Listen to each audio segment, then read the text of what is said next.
Bismillahirrahmanirrahim. Dakwah secara terang-terangan. Pertama kali menampakkan dakwah. Wahyu pertama yang turun dalam masalah ini adalah firman Allah Subhanahu wa ta'ala. وأنذر عشيرتك الأقربين واخفض جناحك لمن اتبعك من المؤمنين. Permulaan surah Asy-Syu'ara yang membuat ayat ini menyebutkan kisah Musa alaihissalam dari permulaan nubuwah hingga hijrah beliau bersama Bani Israel, hingga mereka selamat dari Fir'aun dan kaumnya yang berkesudahan tenggelamnya Fir'aun dan para pengikutnya. Kisah ini memuat tahapan-tahapan yang dilalui Musa selama menyeru Fir'aun dan kaumnya kepada Allah. Rincian tahapan-tahapan dakwah Musa ini perlu disampaikan saat Rasulullah SAW menyeru kaumnya kepada Allah agar beliau dan sahabatnya memperoleh sedikit gambaran yang bakal dihadapi, yaitu berupa pendustaan dan tekanan selagi mereka sudah menampakkan dakwah. Dengan begitu mereka bisa menyadari urusan sejak permulaan dakwah.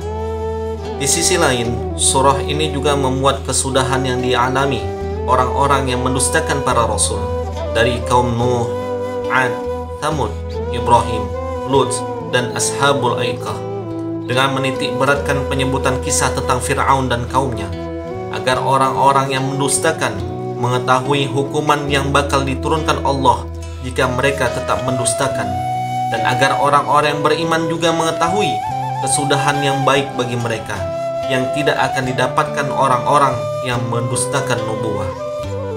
Menyeru kerabat-kerabat dekat.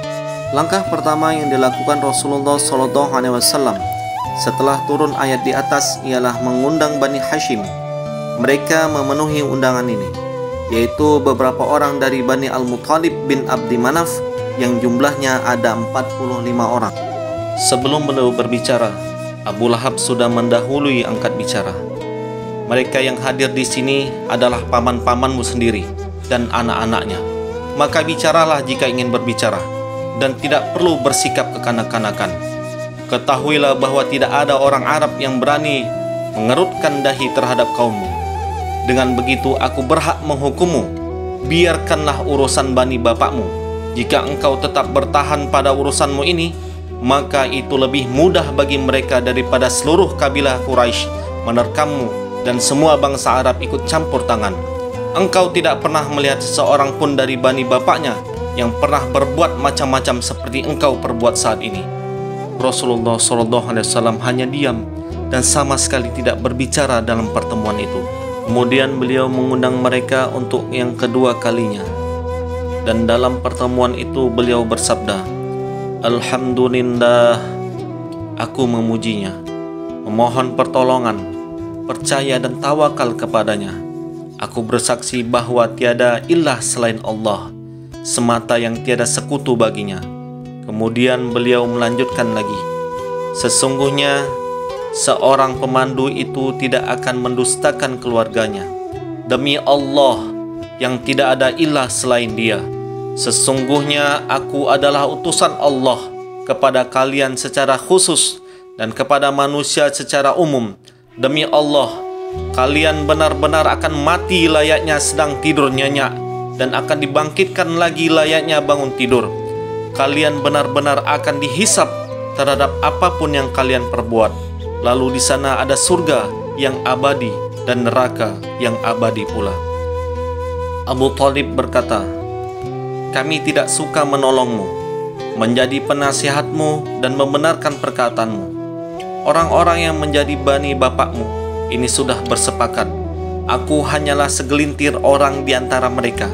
Namun akulah orang yang pertama kali mendukung apa yang kau sukai. Maka lanjutkanlah apa yang diperintahkan kepadamu. Demi Allah, aku senantiasa akan menjaga dan melindungimu. Namun, aku tidak mempunyai pilihan lain untuk meninggalkan agama Bani Abdul Muttalib. Abu Lahab berkata, demi Allah, ini adalah kabar buruk. Ambillah tindakan terhadap dirinya sebelum orang lain yang melakukannya. Abu Thalib menimpali, demi Allah, kami tetap akan melindungi selagi kami masih hidup. Alhamdulillah, sahabat Lentera Kisah, semoga sebahagian kisah ini menambahkan rasa cinta, rasa rindu kita kepada baginda Rasulullah Muhammad SAW.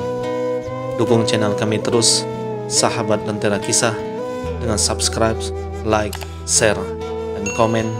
Semoga Allah Subhanahu wa Ta'ala memudahkan sahabat Lentera Kisah untuk haji dan umroh serta mendapatkan syafaat Rasulullah Muhammad SAW. Amin ya rabbal alamin.